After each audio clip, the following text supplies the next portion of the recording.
Ladies and gentlemen, this is another fine bass player who just played us in. I really enjoyed that piece you did there, man. You know, as did we all. And we all here to do an interview with this guy. We here hanging at the Stardust. We doing a special bass round table that's not in Reggie's basement this time. Because we wanted to do something before the end of the year. This is what, December 15, 2012. For you history, for you guys that's looking at this in 2022.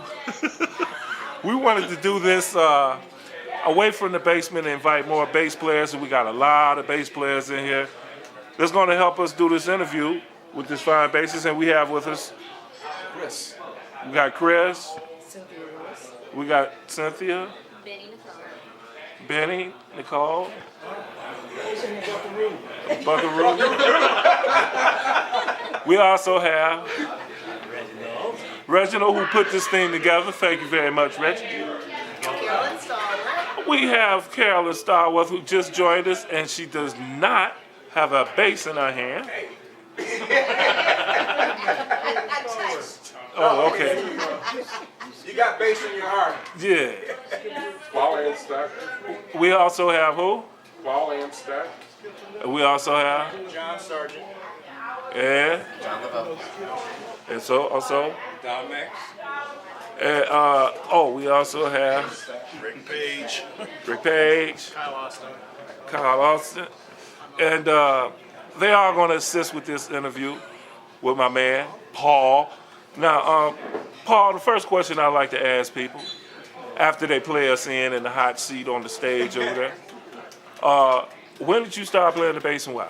All right, I started playing the bass.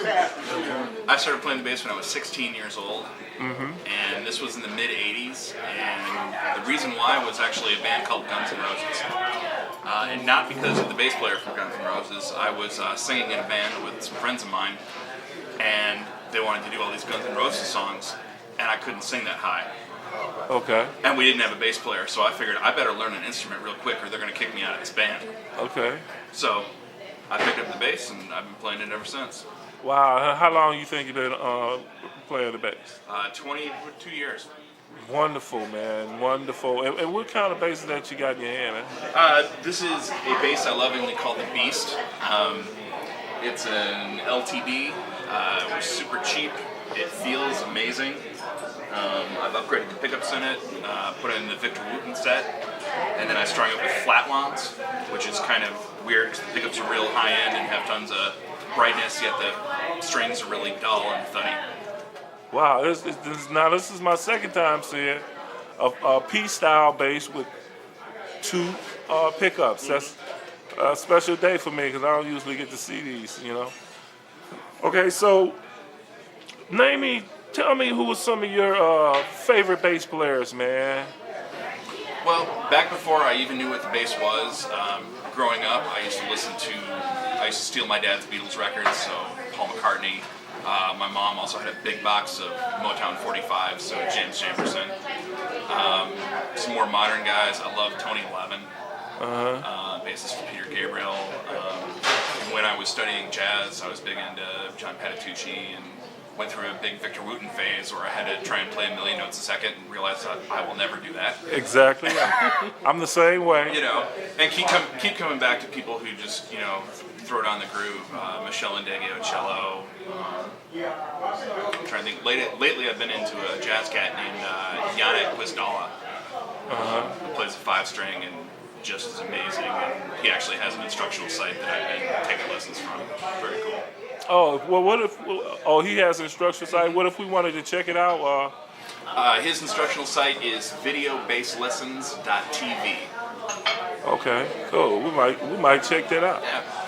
Okay, so after playing with the bands back in 16 years old and all that kind of stuff, playing for 20 years, what you been up to all of this time, man? Let's see.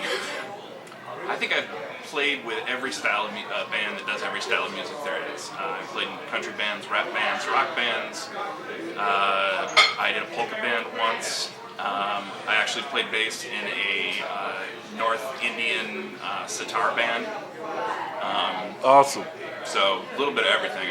I just love music. Just love Love it music, all. right? Yeah, that is awesome, man. If I wanted to go, you got pictures of videos of any of that? Nothing right now. I just started a website, which is paulvoorheis.com. And don't have a whole lot up there yet, but I've been actively working on recording a solo album and hope to get that up there pretty soon. Okay, cool. Anywhere else we can catch you?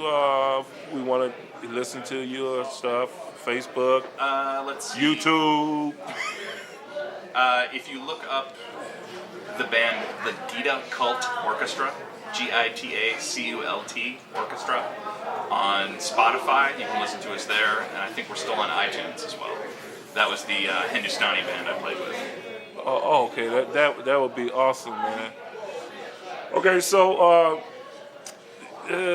anybody, we ain't trying to keep people today. We want to interview I'm trying to interview every single Detroit bass player in the world. Is it anybody else have any questions for this fine bassist? How did you get involved in playing with the sitar band? Well, guitar player in my old band. Where do I look? Here? Okay. Yeah. Guitar player in my old band fell in love with the sitar and started learning to play. And he goes to India once a year to study with a pundit out there, and he also goes to California to study with another one. And he's been playing the sitar for I think almost 10 years now.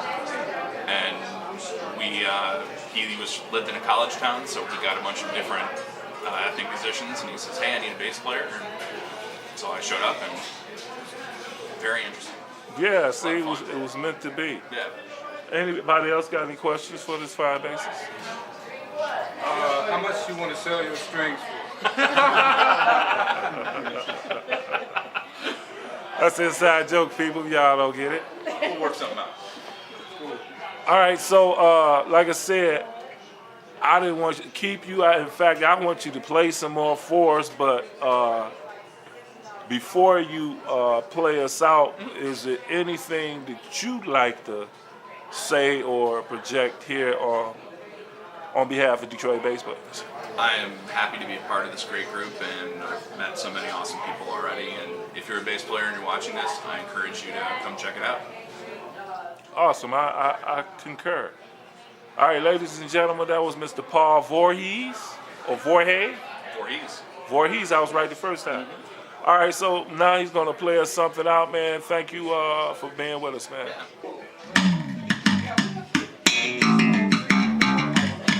Yeah.